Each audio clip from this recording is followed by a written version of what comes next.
আপনি যদি সত্য কথা না বলেন, আমি সাইবার আইনে আপনার নামে মামলা দেব। আর সস্তা কাজ করলে পস্তাইতে হয়, এটাই বাস্তব। যাই হোক, এটা আপনি বুঝতে পেরেছেন, এটাই অনেক কিছু। কিন্তু আমি সরাসরি কথা বলতে আসলাম এই কারণে, আপনাদের পেজে যেই ধরনের ছবিগুলো আছে, যে স্যাম্পলগুলো আছে, যে ডিজাইনগুলো আছে, believe me, same sample same design আমাকে আরো কয়েকটা কোম্পানি থেকে বা আরো কয়েকটা পেজ থেকে আমাকে অফার করছে। আপনি বলেন কি করা উচিত আমার? সরি ভাই, আমার ভুল হয়েছে, আমাকে ক্ষমা করে দেন ভাই। আমি স্টুডেন্ট মানুষ, আমার লাইফটাকে ধ্বংস করবেন না। আমি আজকের ভিতরে আমার পেজটা ডিলিট করে দেবো, আর আমাকে ক্ষমা করে দেবেন।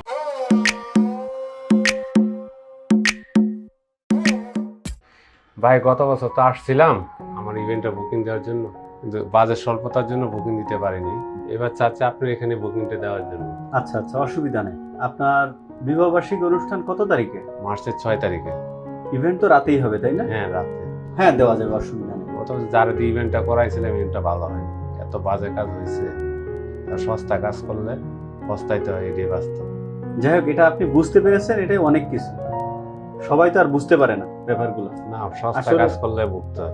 হ্যাঁ, সস্তা আপনি যেমন টাকা দিবেন, কোয়ালিটিও তেমন পাবেন, এটাই স্বাভাবিক। কারণ আপনাকে 2 টাকা দিয়ে আপনি যদি 10 টাকার কোয়ালিটি চান, এটা পাবেন। 2 টাকা দিলে 2 টাকারই কোয়ালিটি পাবেন, তাই তো? আচ্ছা, ঠিক আছে, তাহলে আপনার হচ্ছে আমি 5,000 টাকা আপনি ব্যাংকে অ্যাকাউন্টে পাঠিয়ে দিচ্ছি, আমার মানি রিসিপ্টে দিয়ে। আচ্ছা, ঠিক আছে, তাহলে আমি আপনাকে একটা মানি রিসিপ্ট দিয়ে দিচ্ছি, আর আমি ব্যাংক অ্যাকাউন্টটা আপনার হোয়াটসঅ্যাপে সেন্ড করতেছি, ওখানে আপনি দিয়ে দেন।